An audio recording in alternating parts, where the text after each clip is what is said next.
Are we on here? I am just.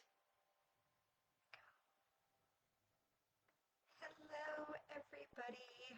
All right, I'm on here. Let me get my backup device so I can see if there is anybody asking questions or joining us today here. I'll be able to keep track. Okay, so, well, one good thing. The video started. I'm here. I'm on time, maybe a minute behind, but is that because I believed that I was going to be late and everything was going to flop? Or did I believe that everything was going to go perfectly smooth? Everything you believe will find a way to present itself to you. And this is why I kind of wanted to do something today on Friday the 13th, since it is Friday the 13th. So if you're on here, let me know if you believe in superstitions. Okay, I would love to know. Just click yes or thumbs up, like, yeah, I believe in superstitions. And next question, do you believe in Friday the 13th? Let me know if you believe that Friday is a good day or an unlucky day. Let me know if you think 13 is a lucky number or an unlucky number. So I'd love to know what people believe when it comes to this day.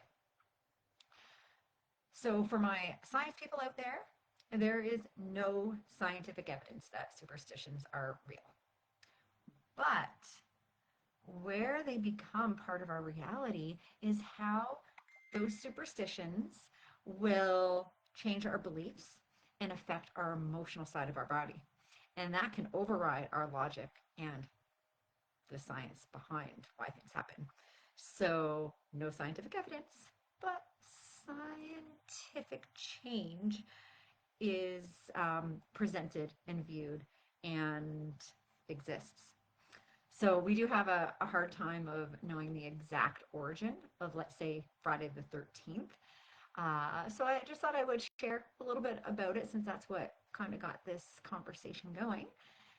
Is some people believe it's a mythology background, some cultures believe it's a religious background, and some of the things are a Norse god, Loki coming and killing the god of light.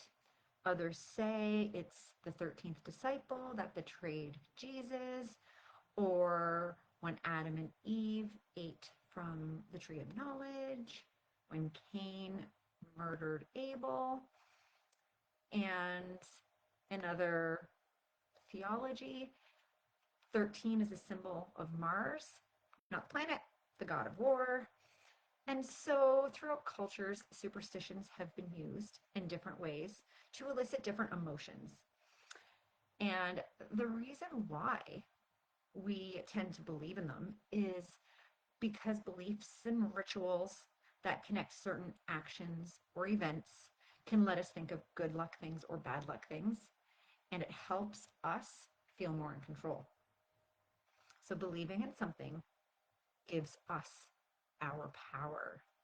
There's a really, really, really deep component when it comes to that, is who's in control of our power. And our belief will put that outside of us or within us. So we do tend to like to see or know a cause and effect, even if it isn't real. Okay, think about placebos, right? Superstitions will just help us make sense of the world, and that helps us feel better. So make a little comment in here. Do things that you believe in help you feel better? Does it help you connect to something else or yourself a little bit more? Does it help you feel safer? So the next step of that then is our belief will become a self-fulfilling prophecy.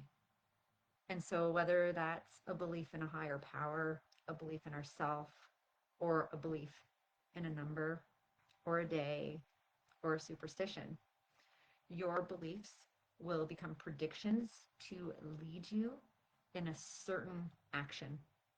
And that action can then dictate what you see around you in the world. Okay, if you believe that you're going to hit every single red light, you're not going to pay attention to the green ones that you go through. You're going to focus in on how many times you had to stop on that way to wherever you're going. Hello, whoever just joined. I'm not sure who is here, but let me know if you believe in superstitions to be lucky or unlucky, or both. I'm going to talk a little bit about them and the difference between ones that can actually improve our situation and ones that can actually cause negative effects. Okay, so yeah, I just mentioned the whole you'll see every red light. That's a form of cognitive bias. No different than if you are looking to buy a car and you have a certain car in mind, you're going to see it more times because you're going to be hyper focused in that direction. And so if you believe Friday the 13th to be something of a bad luck day where things are going to go wrong, you're naturally going to gravitate to the moments that things go wrong, less likely to pay attention to the moments where things are going smoothly. Okay, so let's see. I had a little note here about that placebo effect. So just talking about paying attention to certain things, but also having an expected outcome of how something would react or how something would present itself or the future that it would be. So we can take a medication, and there are some people that don't actually get the medication, they get a placebo, but they get the side effect or the benefit of that. And that is just how strong our mind is. No different than a belief in a superstition, right? If we believe something will happen, we're going to find ways to make that our reality. And just talking about placebo, do you know there's something called a nocebo as well? And that's not when you're getting the added benefit, it's actually when you get a worse effect. So they exist too. So let's try to focus on the things that we want to see come into our life and less on the fear, less on what we're afraid of. Because when we let our fear guide us, it is going to transform us in the way that we're fearful of, as opposed to focusing on the potential of what could be. Okay, so that gets into the superstition part here now. Superstitions can help us actually relieve our anxiety. So if we have, something special that we hold on to, um, that makes us feel more safe and confident, or like we're lucky, like rabbit feet if you rub on it, or we say knock on wood because it gives us that thought that, okay, I'm in control here of something good, and that's going to take the fear away from me. Other beliefs can help us boost our confidence, and that's the same situation about having something lucky, like Michael Jordan or certain actors, performers, sports sport people, whatever they're called, athletes, that's the word I'm looking for. Athletes, they might wear a certain jersey or special pair of socks, right? It's something that gives them a little bit of confidence before they go and perform, putting on a mask. And hello, whoever just joined here. Let me know if you think Friday the 13th is a lucky day or an unlucky day. I would love to know where your suspicions are and follow up on the rest of this, but go back and listen to what I talked about in the beginning of this because this is going to be recorded and it's fun stuff. And if you have questions, comment. I'd love to answer your questions right here. I don't want to just talk to myself on a camera. I don't want to just go over a little bit of information. I want to engage with you, and I want to see how, we can work together on this idea, and see what you believe about it.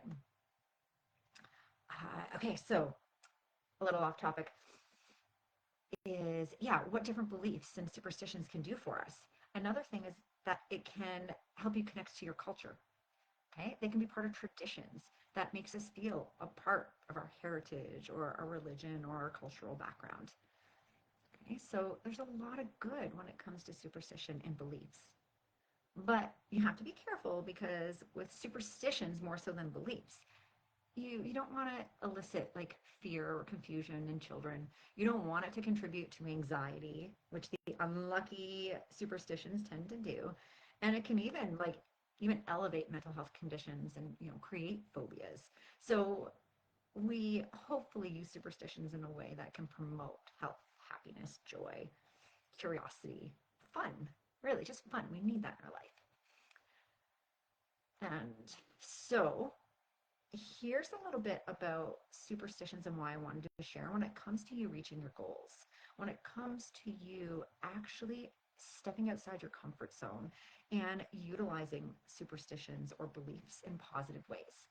Because most people don't even realize how much their beliefs will shape their lives, and how often that can really progress or stall a situation. And you might call limiting beliefs like doubts and stories about this is just the way that things are. And then you will get those outcomes. But if you step outside that comfort zone, then you're going to be able to progress to the goal you're trying to achieve. Okay. So let me just ask you here. I'm going to go over a couple limiting beliefs. Let me know if that limiting belief is something that resonates with you. Okay. You might not want to do something, whether that's start a new job or start a new program or go to a new place, because you might feel like people like me can't do those things or get those things or succeed that way. Okay. Some beliefs, they don't just announce themselves. They're just kind of quiet in the background, shaping your ability to dare to try something new. Okay. Because you might not feel worthy enough. There's also a belief that if you haven't succeeded yet, you never will. Okay. There's a heaviness in that from trying and not getting the results that you wanted. You're almost there, or you didn't quite get what you wanted, and you will pile up those memories, quietly convincing you that you just don't have what it takes. Okay. The mind loves to keep score. So when it does, we tend to focus on the negative, the things when it didn't quite work out, rather than the successes we have, no matter how big or small they are. Okay. So, okay, I'm going to put a little self-reflection moment here. Is how many times have you said to yourself, or even said to me, I've tried everything and nothing works for me? Okay. How many times have you said that? Have you worked with me yet? No. So the silent or not so silent in the snoring world, a little nudge, nudge. Okay. Don't let that limiting belief stop you from being where you want to be in the future. Okay. Um, Now, more about limiting beliefs. That was just curiosity if that one, resonated with you. I want to talk about all limiting beliefs because I want to bring it into your attention, because if there's something that's holding you back, if this was the one moment that you step outside of that comfort zone, then amazing. I hope you reach that goal you're looking for. Okay, so the next thing is you just need to wait for the perfect moment. Okay, the belief is timing. We wait until New Year's to start a resolution. We wait until Monday to start a new diet, but we do so much self-sabotage leading up to that moment of change because we feel like it has to be this big dramatic thing, and we end up trying to change so much more than we actually need to. And that is enough to self-sabotage us and to prevent us from really making the change that we want, because we feel like it's not actually going to be the right time, or it ends up being bigger than what it has to be. And that's scary. So when it comes to that thought about, waiting for the right time, there always seems to be a reason to wait. You might think that maybe if you wait until you have more time, or you have more money, or you have more confidence. But let's face it, that perfect moment just seems around the corner, but it never actually arrives. The moment is now, and if we're going to make a change. But again, that's scary because we're always feeling like, what if we waited weeks, years, and then it tends to like master itself in disguise, feeling like you have patience, you have wisdom, but it's actually just a fear of making a mistake, right? You might tell yourself that you're being strategic or you're holding out for the right condition. But if you look closely enough, you know, many successful people don't wait their whole lives waiting for that moment to actually come. So let me know if timing is your excuse for not stepping outside the box or your comfort zone. Another limiting belief is that people feel like they're going to be judged for trying something. You know, there's one thing to feel judged for failing. Like That one is even more so like overwhelming. But some people are just afraid of being seen at all or making that first step at all. The idea that other people are watching and they're waiting to judge, and that can be enough to stop people before they even get out there. Okay? If I look at today's video 5 years down the road from now, I'm going to be like, oh my gosh, I got out there and I did that. Like, how embarrassing. But you know what? For the one person that might see this, or the 100 people that might see this, or the 1,000 people that might see this, you know, that to me is worth whatever embarrassment of the people who might criticize me or the people that don't like what I have to share. That's fine. Then this information is not for you. And I try to work with people in that regard, is that, you know, there's going to be people out there that you don't like. There's going to be things that don't work for you per se. Doesn't mean that it's right or wrong. And there's going to be people that judge even when you succeed. So why let it get in the way of your success because you're afraid of what other people might think? Especially if you think about it, people don't have time to pay close attention to what you're doing. They are too busy with their own lives to care about yours, right? So I hope that gives you the nudge to step outside of your comfort zone. Okay, another limiting belief: small wins don't count. Well, everything counts. It's easy to overlook the power of small steps when you have such a big goal, but it's those little moments that get you to your goal in the first place, right? So don't let your goal be bigger than it has to be, because you have to take that first step each and every day to get there. And it doesn't matter who you are. It doesn't matter if I don't even have an analogy right there. I don't even want to waste your time with it because I don't even know. Um, the point is, you just have to start. All right. So, is this Friday the 13th video lucky or unlucky for you? Okay, let's go back to that superstition. I want to know, are you finding this information a lucky thing for you to have come across? If you're still watching this point right now, I would love to know. Comment, please. And then, okay, let's talk a little bit more about maybe one or two other limiting beliefs. How about, I'm too old, or I'm too young, I'm too busy, I can't start right now. Okay, there's always a temptation to believe that your circumstances are too unique for your success. Okay? And then this belief can almost like create certainty in your life. It gives you an explanation on why you shouldn't even bother trying. Okay, it gives you an excuse on why you shouldn't even try. But there are a lot of young people out there accomplishing amazing things, and there are a lot of older people out there that have left their comfort job and explored different avenues and are following their passion and are improving their health and their life. So, and then there's busyness. People can be busy for busy sake. I was one of those people for so long. You know, and you just have to prioritize. It's not about being busy with a lot of things. It's about learning to prioritize. So changing that limiting belief as well can help you on your journey to your success. So the moral of all of this is whatever you believe will find its way into your reality, whether you believe in superstitions, whether you believe in luck. The main thing is your mind is full of stories. So you have to stop letting those stories call the shots. Okay? You have to deserve which ones deserve your attention. And then these beliefs, they will then continue to shape your life for days and weeks and months and years to come. And they will shape your future. Okay? So take this information. You don't need to overhaul your entire life overnight. Remember, baby steps to a larger goal. Maybe smaller goal towards a larger goal so the steps don't look so daunting. Okay? And think about making space for new possibilities, one belief at a time. Starting with this lucky Friday the 13th.